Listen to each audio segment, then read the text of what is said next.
এই যে রাজধানী মার্কেট এবং ওই রাজধানী মার্কেটের মন্দিরের উপরে যে মসজিদ আছে ওইটা সরাবেন। আপনারা এক পরিবারের লোক আজকে উপদেষ্টা নিয়োগ করেছেন, এতগুলো হিন্দু নিয়োগ করেছেন। ইসলামিয়া সরকারি উচ্চ বিদ্যালয়, ওর ভিতরে এখনো পর্যন্ত মন্দির আছে, আপনারা গিয়ে দেখবেন, ওই জায়গা ফেরত দেবেন। এখানে প্রত্যক্ষভাবে অংশগ্রহণ আমরা দেখি নাই, কিন্তু এইবার দেখলাম সরকার নিজে থেকে, পুলিশ নিজে, আমরা দেখেছি মন্দিরের টিনের ব্যারাক টেনে টেনে খুলেছে, সেনাবাহিনী ওখানে উপস্থিত থেকেছে, সরকারি কর্মকর্তারা উপস্থিত থেকে বুলডোজার দিয়ে শুধু মন্দির ভেঙেছে তা না, প্রতিমা গুড়িয়ে দিয়েছে। তারা বলতে চায় এটা অবৈধ স্থাপনা। পাশে মসজিদ রয়েছে, মাদ্রাসা রয়েছে, বিএনপি অফিস রয়েছে, আরও শত শত অবৈধ স্থাপনা এই রেলওয়ের জায়গায় আছে। তাহলে সেই সমস্ত অবৈধ স্থাপনা না সরিয়ে আজকে শুধুমাত্র হিন্দু মন্দির ধ্বংস কেন? তার মানে হচ্ছে এই সরকারের একবার রন্ধ্রে রন্ধ্রে এবং সরকারের উপর মহলে সর্বত্র হচ্ছে মৌলবাদীর আখড়া এবং বিষ বা বাষ্প হয়ে পড়ে আছে এখানে। আজকে আপনারা বলছেন যে এই জমি এলো রেলওয়ে জমি কোথায় পেয়েছে? আপনি সিএস রেকর্ড নিয়ে আসেন। এই জমি হচ্ছে ভাওয়ালের রাজা রাজেন্দ্র কুমার রায় চৌধুরীর জমি। এই জমি একজন হিন্দুর জমি এবং রেলওয়ে কোনো রকম ক্ষতিপূরণ ছাড়া হিন্দু সম্পত্তি কেড়ে নিয়েছে। এই হিন্দু সম্পত্তিতে হিন্দুরা মন্দির করবে, এটাই স্বাভাবিক, এটা কোনো অবৈধ না। আজকে শুধু তাই না, আজকে আমরা দেখতে পাচ্ছি উত্তরবঙ্গে সেখানে মত সৃষ্টি করে পিতা পুত্রের সামান্য 10 টাকা দেয়া না দেয়াকে কেন্দ্র করে তর্কাতর্কি করে আজকে সেখানে 2টা লোককে মারধর করে সে আজকে জেলে আছে। আমরা মনে করেছিলাম যে এই সরকারের সময়ে এই মব সৃষ্টি হবে না। আমরা অতীতেও তত্ত্বাবধায়ক সরকার দেখেছি, কিন্তু এইরকম মানে হিজড়া টাইপের, নপুংসক টাইপের সরকার আমরা কখনো দেখিনি। আমরা দেখেছি অনেক সময় সরকারের ভয়ের চোটে দুষ্কৃতিকারী সন্ত্রাসী ভয়ে পালাইছে, আর এখন হচ্ছে দুষ্ট লোকজন, সন্ত্রাসী লোকজন যা বলে সরকার সেটি পালন করে। এটা তালেবান সরকারের চাইতে অদম একটা সরকার হয়ে গেছে। এই সরকারের কাছে আমরা জানতে চাই, আপনারা যদি বলেন যে এইটা অবৈধ উচ্ছেদ করেছেন, পাশে মদনেশ্বর মহাদেব দেব ঠাকুরের জমি রাজধানী মার্কেট করেছেন মুক্তিযোদ্ধা কল্যাণ ট্রাস্টের অধীনে, আগামী 7 দিন টাইম দিলাম, এই অবৈধ মুক্তিযোদ্ধা কল্যাণ ট্রাস্টের রাজধানী মার্কেট সরাবেন, ওই মন্দিরের জায়গার উপরে এটা সরান।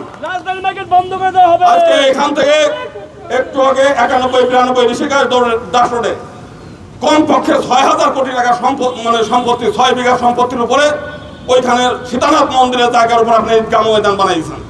অবিলম্বে এই জায়গা উদ্ধার করবেন।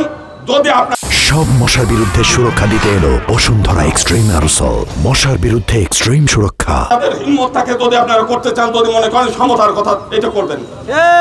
আপনারা 38 নম্বর টিপু সুলতান রোডে হিন্দু মন্দির, আপনারা সেখানে বিভিন্ন লোকের কাছে লিজ দিয়ে সেই মন্দিরটা মানুষের কাছে ভাড়া দিয়েছেন। সরকার একের পর এক হিন্দু সম্পত্তি দখল করেছে। বিভিন্ন জায়গায় ঢাকা শহরে অন্তত 100-র উপরে মন্দির এই সরকারের দখলে আছে, এবং হিন্দুদের জায়গা 26 লাখ একর সম্পত্তি সরকার হিন্দুদের তার দখল করে আছে। আপনারা আমাদের কাছে এই দেখান। এই আমাদের চিফ অ্যাডভাইজার কি বললো, উনি গিয়ে আমাদের ঢাকেশ্বরী মন্দিরে যায় বলে আমরা এক পরিবারের লোক।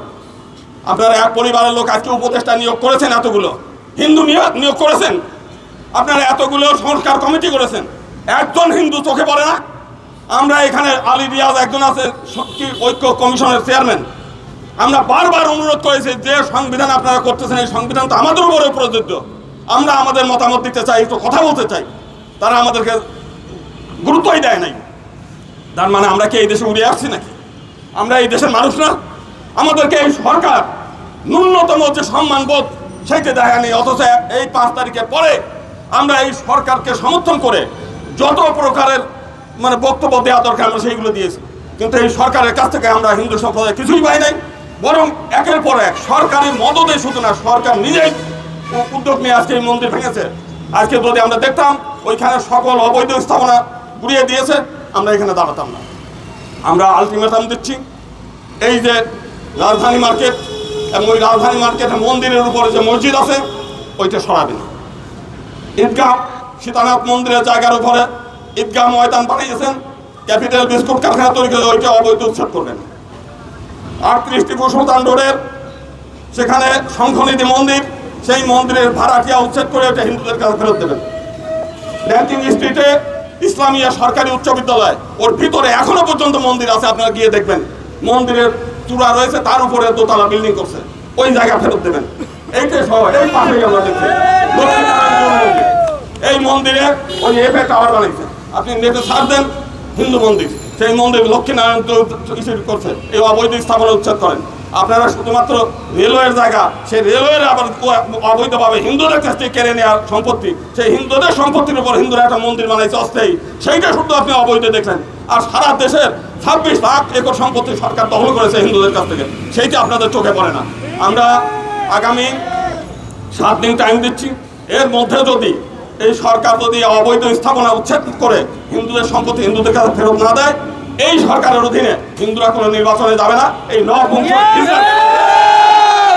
নপুংসক হিজড়ার অধীনে এই সরকারের কোনো হিন্দুরা নির্বাচন করতে যাবে না, নির্বাচন যাবেও না, ভোট কেন্দ্রে যাবে না।